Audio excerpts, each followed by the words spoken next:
I'm going to read you something. Beginning of chapter 9.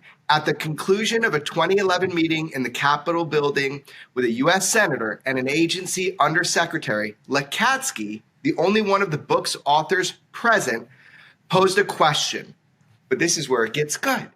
He stated, meaning you, Dr. Lakatsky, that the United States was in possession of a craft of unknown origin and had successfully gained access to its interior. This craft had a streamlined configuration suitable for aerodynamic flight, but no intakes, exhaust, wings, or control surfaces. In fact, it appeared not to have an engine, fuel tanks, or fuel.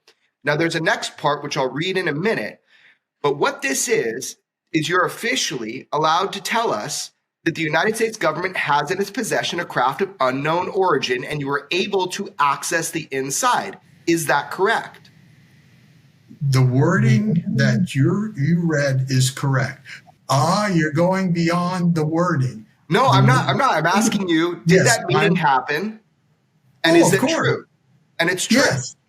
Yes. Okay, so you're telling us, you told us, because you were allowed to tell us, that our government has a UFO in its possession and has been able to access the inside of it, right? Yes. Well, that's what I know. I was allowed to tell you. Let me show the back of the book. This is. I know. But hold up, George. Will you translate, yeah. George? All right, let's try another tack. How do we know it's a craft and not a doorstop? We accessed it. It has no engine. It has no wings. No fuel. It doesn't. We don't know that it travels. Do we know it's a craft, or it's just a rock? George, you're going into the further discussion that occurred that day. All right. We can't go there. But let me tell you, we're going to try to cover that in the future. But it's delicate.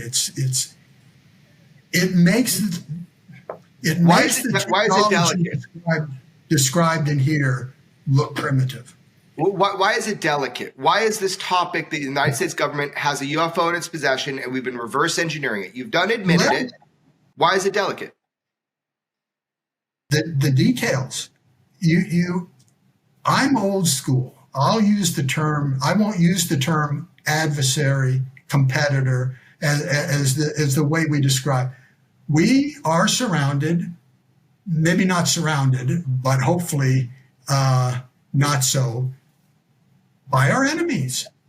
And our enemies, you can be sure they're listening to this show right now. You can be sure that they were monitoring AAWSAP.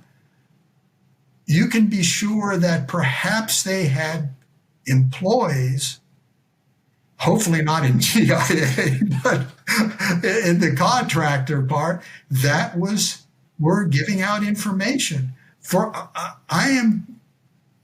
I know that. So the thing is we can't say anything more than what we've been approved to say.